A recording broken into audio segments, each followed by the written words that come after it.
मुख्यमंत्री पद पर बने रहेंगे। अनिल विज की नाराजगी चाहे जिस तरह की हो, वो जितने भी नाराज रहें, लेकिन ये साफ है कि मुख्यमंत्री का चेहरा बीजेपी हरियाणा में नहीं बदलेगी। नायब सिंह सैनी मुख्यमंत्री बने रहेंगे। और इस समय ਅਸੀਂ ब्रेकिंग अपने दर्शकों ਨੂੰ ਦਿਖਾ ਰਹੇ ਹਾਂ ਘਰੌਂਡਾ ਸੀਟ ਦੇ ਉੱਤੇ। ਇਸ ਸਮੇਂ ਜੋ ਜਾਣਕਾਰੀ ਜੋ ਪਹਿਲਾਂ ਵੀ ਅਸੀਂ ਜ਼ਿਕਰ ਕਰ ਰਹੇ ਸੀ ਕਿ ਕਰਨਾਲ ਜ਼ਿਲ੍ਹੇ ਦੇ ਵਿੱਚ ਪੈਂਦੀ ਹੈ ਔਰ ਇੱਥੇ ਬੀਜੇਪੀ ਦੇ ਉਮੀਦਵਾਰ ਜਿੱਤੇ ਨੇ ਸਿਰਫ 892 ਵੋਟਾਂ ਦੇ ਨਾਲ। ਔਰ ਉਸ ਤੋਂ ਬਾਅਦ ਉੱਥੇ ਹੰਗਾਮਾ ਹੋਇਆ, ਝੜਪ ਵਰਗੀ ਸਥਿਤੀ ਬਣ ਗਈ। ਪੁਲਿਸ ਮੌਜੂਦ ਸੀ ਪਹਿਲਾਂ ਤੋਂ ਹੀ ਤੇ ਇਸ ਵਿਚਾਲੇ ਵਿਵਾਦ ਡੂੰਘਾ ਹੁੰਦਾ ਨਜ਼ਰ ਆ ਰਿਹਾ ਹੈ। ਅਸੀਂ ਹੋਰ ਅਪਡੇਟ ਲਵਾਂਗੇ, ਆਪਣੇ ਸਹਿਯੋਗੀ ਸਾਡੇ ਜੁੜਨਗੇ ਉਹਨਾਂ ਤੋਂ ਕਿ ਕੀ ਕੁਝ ਮਾਹੌਲ ਇਸ ਸਮੇਂ ਹੈਗਾ ਇਹ ਘਰੌਂਡਾ ਵਿਧਾਨ ਸਭਾ ਹਲਕੇ ਦੇ ਵਿੱਚ ਕਾਊਂਟਿੰਗ ਸੈਂਟਰ ਦੇ ਉੱਤੇ। ਪਰ ਪੁਲਿਸ ਦੀ ਹਲਚਲ ਇਹ ਦੱਸਣ ਦੇ ਲਈ ਕਾਫੀ ਹੈ ਕਿ ਕਿਤੇ ਨਾ ਕਿਤੇ ਮਾਹੌਲ ਤਾਂ ਉਸ ਤਰੀਕੇ ਨਾਲ ਤਣਾਅਪੂਰਨ ਬਣ ਗਿਆ ਜਿਸ ਨੂੰ ਕੰਟਰੋਲ ਕਰਨ ਦੇ ਵਿੱਚ ਵੀ ਪੁਲਿਸ ਨੂੰ ਜ਼ਰੂਰ ਜਦੋਜਹਿਦ ਕਰਨੀ ਪਈ ਹੈ ਜਾਂ ਪੈ ਰਹੀ ਹੈ। 892 ਵੋਟਾਂ ਦੇ ਫਰਕ ਦੇ ਨਾਲ ਜਿੱਤੇ ਨੇ ਔਰ 892 ਵੋਟਾਂ ਦੇ ਫਰਕ ਦੇ ਨਾਲ ਬੀਜੇਪੀ ਦੇ ਉਮੀਦਵਾਰ ਨੂੰ ਜੇਤੂ ਐਲਾਨਿਆ ਗਿਆ ਘਰੌਂਡਾ ਸੀਟ ਦੇ ਉੱਤੇ। ਔਰ ਉਸ ਤੋਂ ਬਾਅਦ ਬੀਜੇਪੀ ਤੇ ਕਾਂਗਰਸ ਦੇ ਜਿਹੜੇ ਸਮਰਥਕ ਨੇ ਆਮੋ ਸਾਹਮਣੇ ਹੋ ਗਏ। 892 ਦਾ ਫਰਕ ਜ਼ਿਆਦਾ ਨਹੀਂ ਹੈ। ਹਰਵਿੰਦਰ ਕਲਿਆਣ ਨੂੰ ਉੱਥੇ ਉਮੀਦਵਾਰ ਬੀਜੇਪੀ ਨੇ ਬਣਾਇਆ ਸੀ, ਉਹ ਜਿੱਤ ਗਏ। ਪਰ ਸਵਾਲ ਇਹ ਹੈ ਕਿ ਜਿੱਤ ਤਾਂ ਜਿੱਤ ਹੈ, ਕਿਤੇ 892 ਨਾਲ ਹੋਏਗੀ, ਕਿਸੇ ਥਾਂ ਦੇ ਉੱਤੇ ਉਸ ਤੋਂ ਘੱਟ ਹੋਏਗੀ, ਕਿਸੇ ਥਾਂ ਦੇ ਉੱਤੇ ਉਸ ਤੋਂ ਜ਼ਿਆਦਾ होगी। पर कहीं ना कहीं क्लोज फाइट हंगामे की वजह। बिल्कुल साफ तौर पर ये क्लोज फाइट ही की वजह से ही है, जहां दिख रहा है कि 1000 से कम अगर वोट मार्जिन अगर उससे जीत रहे हैं तो ये वही वजह है। कहीं ना कहीं विरोधी, ये लाजमी तौर पर हर जगह देखा जाता है कि विरोधी बार बार रिकाउंटिंग की बात करते हैं या छेड़खानी की बात करते हैं, तो ये तो साफ तौर पर दिख रहा है। हम बात कर रहे थे नायब सैनी जी की, अमित शाह जी ने बधाई दी है, तो कहीं ना कहीं लग रहा था कि जिस हवा की, कांग्रेस की हवा की हम बात कर रहे थे, अब लग रहा है कि नायब सैनी ने उस हवा को नायाब तरीके से पलटा है।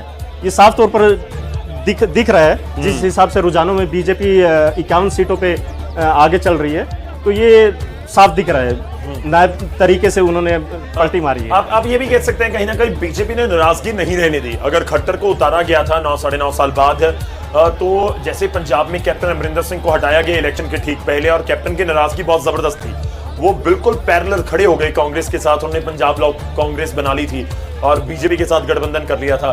कहीं ना कहीं खट्टर की वो जो नाराजगी है वो भी नहीं रहने दी, या उसके समर्थकों की नाराजगी नहीं रहने दी, वो भी एक असर है कि नहीं तो अंदर खाते कहा जाता है कि एक दूसरे को हराने में ही लगे रहते हैं कि अच्छा मुझे कुर्सी से उतारा है तो ना मैं बैठूंगा ना तुम्हें बैठने दूंगा। तो ये चीजें चलती रहती हैं। कहीं ना कहीं बीजेपी उसको भी टैकल करने में कामयाब रही। सुजाता, ये वहीं से तस्वीरें हमारे पास घरौंडा करनाल से जी। और जो आपने सीएम के बदलने की बात की गौरव, तो मैं ये भी कहना चाहूंगी कि नायब सिंह सैनी अपना गुरु जो है वो मनोहर लाल खट्टर को मानते थे और ये भी कहा जाता है कि मनोहर लाल खट्टर के करीबी थे नायब सिंह सैनी, तो उनकी नाराजगी की वजह वहां पर भी बीजेपी ने खत्म कर दी। ਅਸੀਂ रुक करते हैं इस समय घरौंडा करनाल दा साडे सहयोगी हिमांशु साडे नाल जुड़ रहे हैं। हिमांशु, बताइए इस समय स्थिति क्या है और हंगामे की वजह क्या है?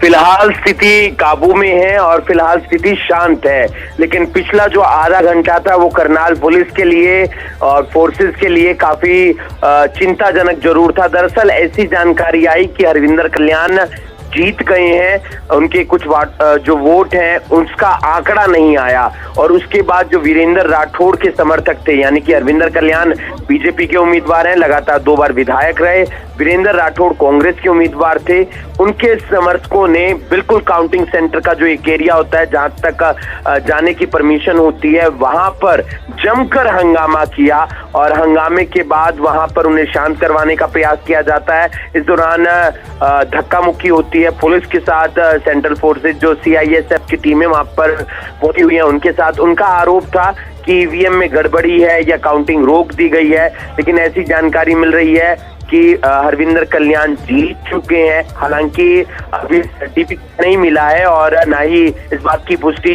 चुनाव आयोग की तरफ से, लेकिन जो उनके समर्थक थे, बीजेपी के नेता थे, उनकी तरफ से किया गया कि हरविंदर कल्याण इस सीट को जीत चुके हैं। जी, तो मतलब विवाद इस वजह से थे कि बहुत क्लोज फाइट है। हाँ, बिल्कुल कह सकते हैं, क्योंकि मतलब पहले लोग जानना चाह रहे होंगे कि क्या रिकाउंटिंग के लिए बोला जा रहा था या विवाद की वजह क्या बन गई, कहां से ट्रिगर पॉइंट था वो? तकरीबन ऐसी जानकारी आई कि 896 892 वोटों से हरविंदर कल्याण इस मुकाबले को जीत चुके हैं। उसके बाद तमाम समर्थकों तक एक मैसेज पहुंचा कि काउंटिंग को रोक दिया गया है और लास्ट के 1-2 राउंड बचे हुए हैं, और इसको लेकर समर्थकों में काफी निराशा थी, नाराजगी थी, और उसी के बाद उनकी तरफ से विरोध प्रदर्शन किया जाता है कि काउंटिंग रोक क्यों दी गई। हालांकि चुनाव आयोग की तरफ से ऐसा कुछ सामने नहीं आया कि काउंटिंग रुकी है या नहीं रुकी, और वहीं पर विवाद शुरू हुआ, उसके बाद बढ़ता चला गया।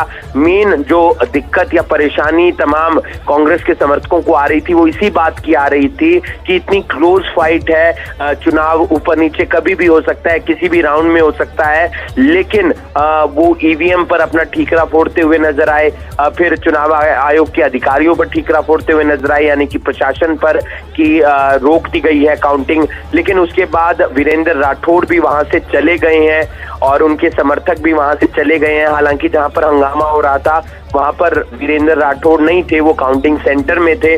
काउंटिंग सेंटर से उन्होंने दूसरा रास्ता पकड़ा और वो चले गए वापस अपने फार्म हाउस की तरफ, जहां से उन्होंने पूरी रणनीति तैयार की थी, और जिस सड़क पर बैठकर तमाम कार्यकर्ता, तमाम समर्थक।